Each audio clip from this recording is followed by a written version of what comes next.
Here's your First Warn Weather forecast first. Sponsored by Anderson Collision Center.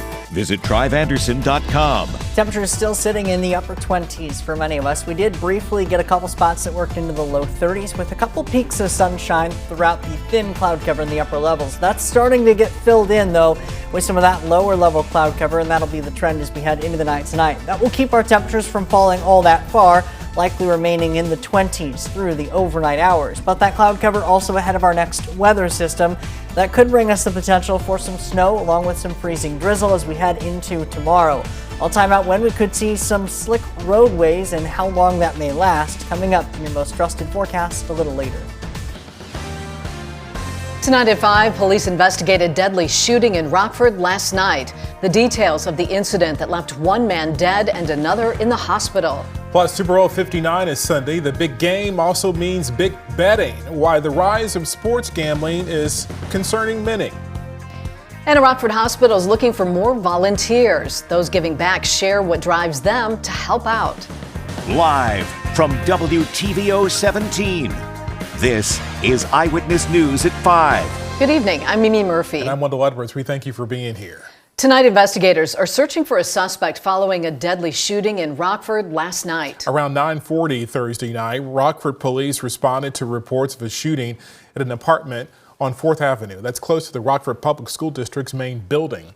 Officers discovered 2 men suffering from gunshot wounds when they arrived. Both victims were transported to a local hospital. Now, one of the victims, a 19-year-old, later died from his wounds. The other victim is expected to recover.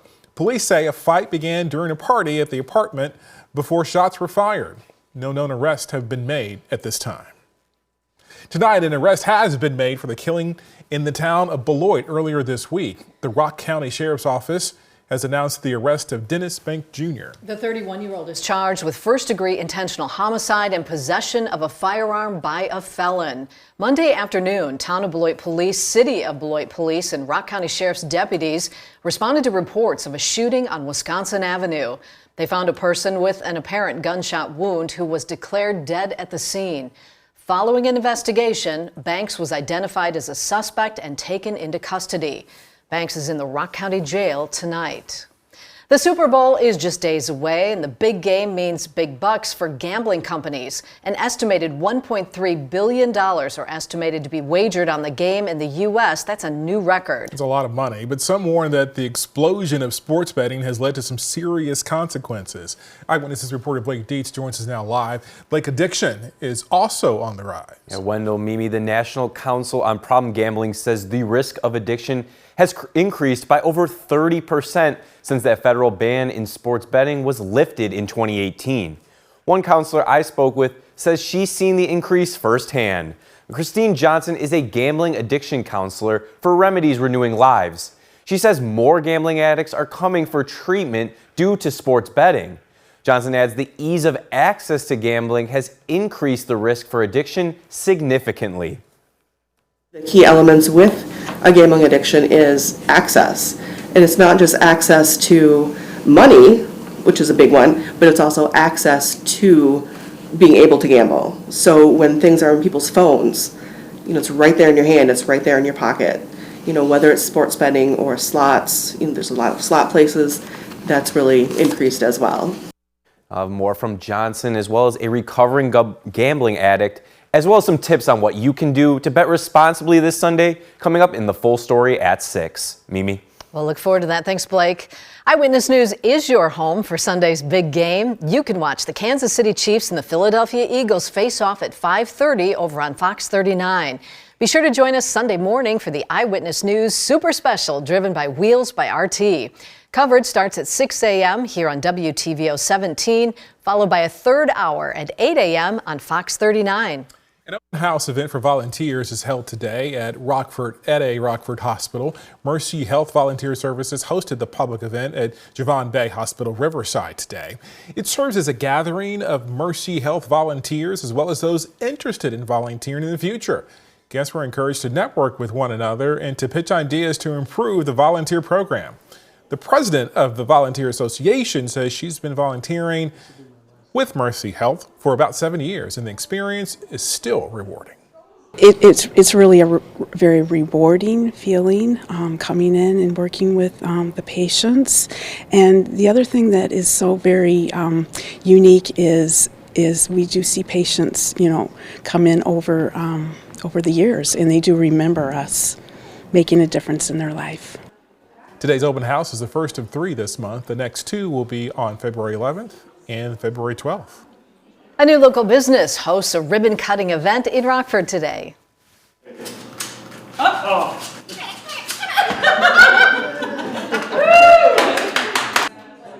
Souljah Wellness officially opened for business last month, but today served as a grand welcome to the community. The ribbon cutting featured Rockford Mayor Tom McNamara in attendance. The new cycling center was opened by 2 sisters who've both taught fitness in the state line for the better half of a decade. Both say they hope Souljah Wellness serves as a place of togetherness for visitors. We hope that when they come in, they get an experience of a lifetime, and that when they leave, they feel better than they did when they came in. Absolutely.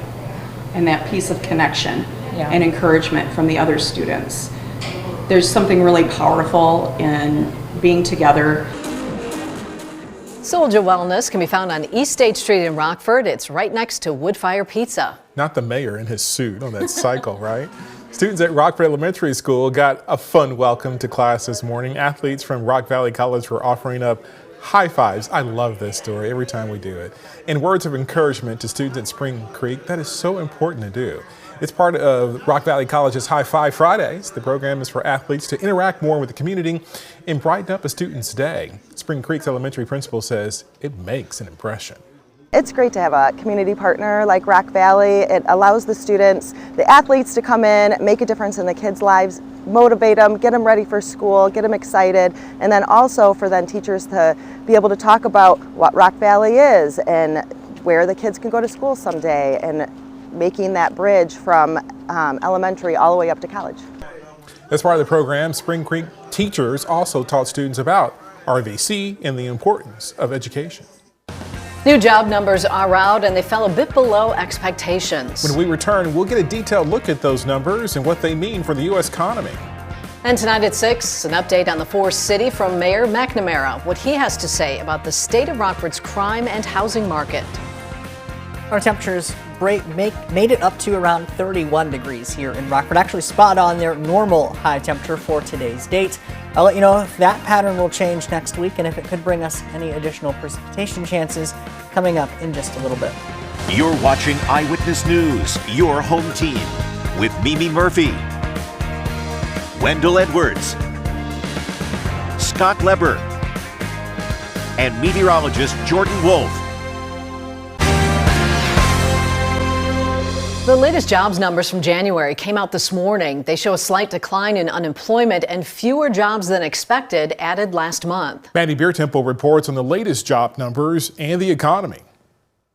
Added 143,000 jobs in January, and unemployment declined from 4.1% to 4%. I think right now the job market has pretty good balance. Bankrate economic analyst Mark Hamrick says the job market is solid even with elevated inflation. He says the uncertainty of tariffs could affect that. President Trump recently paused tariffs on Canada and Mexico. Whether the tariffs are actually carried out or implemented will determine the impacts on inflation. Those taxes on imported goods, Hamrick says, could result in higher costs. When consumers are already still, reeling from elevated price levels. The White House called the jobs report weak. We're inheriting a very difficult jobs market because of Joe Biden's terrible policies. White House National Economic Council Director Kevin Hassett pointed out the report revised jobs numbers from last year. That's the news of the jobs report, is the massive downward revision. The Labor Department says the economy created roughly 600,000 fewer jobs than initially estimated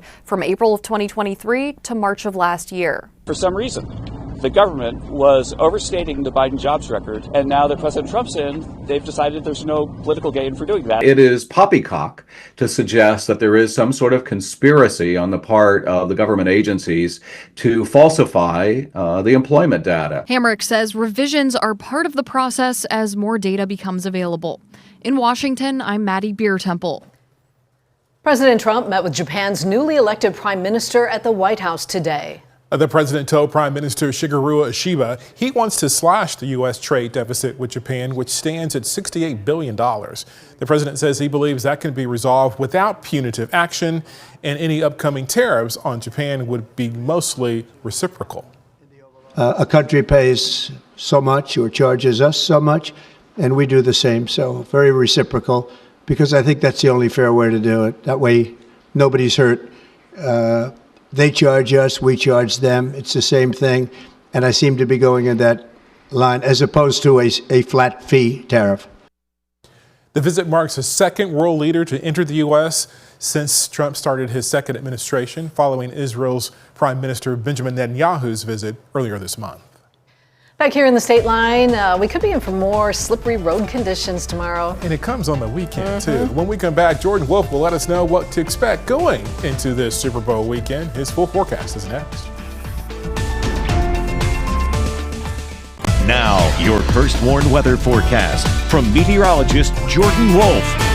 We had a little bit of sunshine trying to peek through some of that upper level cloud cover throughout much of the afternoon and now going into early evening today, but we're already starting to see some of that thicker cloud cover roll back in out to our west. That's ahead of our next weather system, already starting to produce some light snow showers across portions of the northern plains into Minnesota and now into Wisconsin. Locally, we did have a little bit of that sunshine, and we're still left with a couple of peaks through the clouds here. Mercy Health SkyTrack camera overlooking downtown Rockford and the Jefferson Street Bridge, brought to us by Window World. Off in the distance, you see some of that thinner cloud cover, mainly in the upper levels of the atmosphere out in the distance, and that's going to continue to remain in place, at least a few of those breaks here in the short term. But gradually, that cloud cover already starting to thicken up out to our west. That's as high pressure starts to pull back out of the area. You see where the high pressure is centered, actually almost directly overhead with the clockwise flow in our surfaced winds. Meanwhile, out to the west, that's where we have more of that southerly flow, and that's leading into that next weather system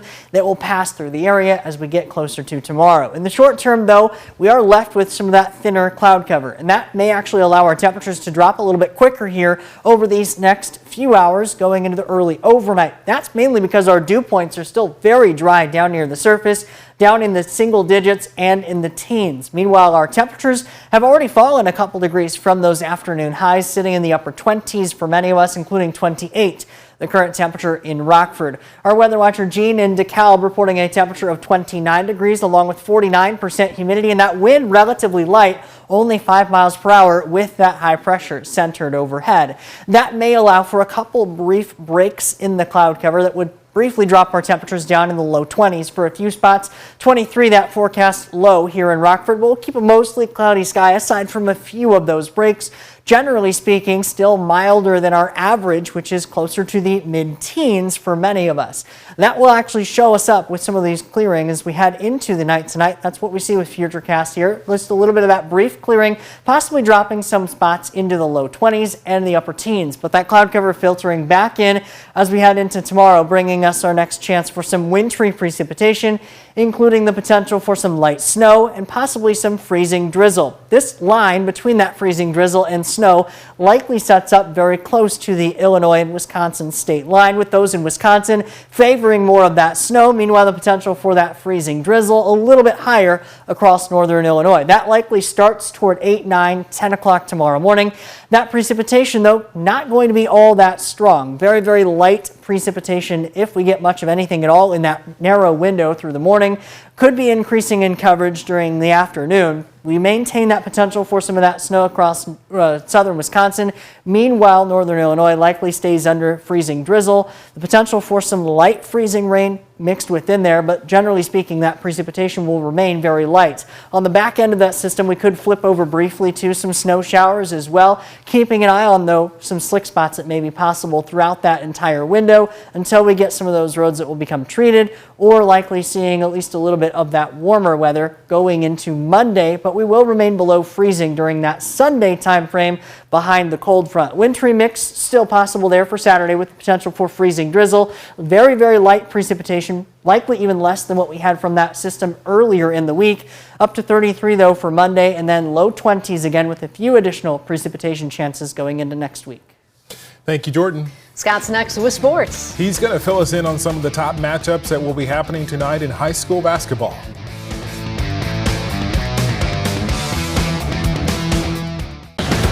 Now sports with Sports Director Scott Lever. The regular season puzzles in Nick 10 and Big Northern Conference boys basketball will continue to come together tonight. Both conferences will have every team taking the court. In the Nick 10, Jefferson and Auburn should be a good one. The last time they played, they went through double overtime before Auburn won. Hononegah will play at Belvedere. Guilford takes on Belvedere North. Freeport will play at Boylan. And Harlem takes on East. In the Big Northern, Rock Falls plays at Rockford Christian. Those are the top two teams in the conference as of right now. Byron and Dixon should be a great game. Genoa Kingston will play at Winnebago. Oregon takes on Rockford Lutheran. And North Boone and Stillman Valley will play in the Valley. We're going to have tonight's action covered on Overtime. We'll also have an interview with Byron coach Matt Hewells and our spotlight story on Belvedere's Emma Pearson. Overtime's at 11 o'clock on Fox 39 right after GN Sports. Quarterbacks can pile up all the stats they want to in the regular season and even in the early rounds of the playoffs, but to be considered great, they have to deliver in the Super Bowl. Now, Patrick Mahomes and Jalen Hurts will attempt to do that Sunday in New Orleans. Mahomes has already proven his greatness. He's already a three-time Super Bowl champ. But Sunday night, he could have his fourth Lombardi trophy and his third in 3 years. Jalen Hurts will try to claim his first Super Bowl championship. He and the Eagles came up short 2 years ago against the Chiefs. You can watch these two guys do their thing on Sunday. We will have Super Bowl 59 on Fox 39. The pregame coverage begins at noon. The kickoff is scheduled for 5:30. One of the awards at the NFL Honors Show last night that went under the radar went to new Bears head coach Ben Johnson. He was named the NFL's Assistant Coach of the Year.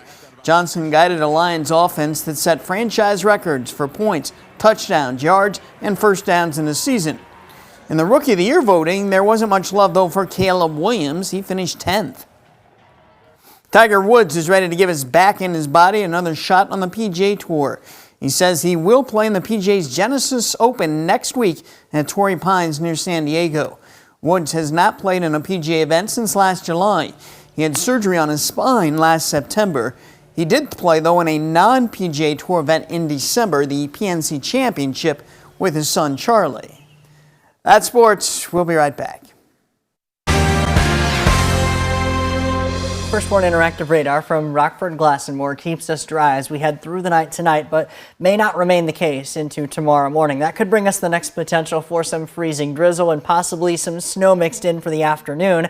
Overall, our precipitation will not be quite as much as what it was earlier in the week with that previous system, but we could expect the potential for those slick spots still through the afternoon and evening on Saturday. Things drying out again going into Sunday following a cold front, back up to 33 for Monday. Some additional light snow chances next week. Thank you, Jordan. And thanks for joining us. We'll see you at 6.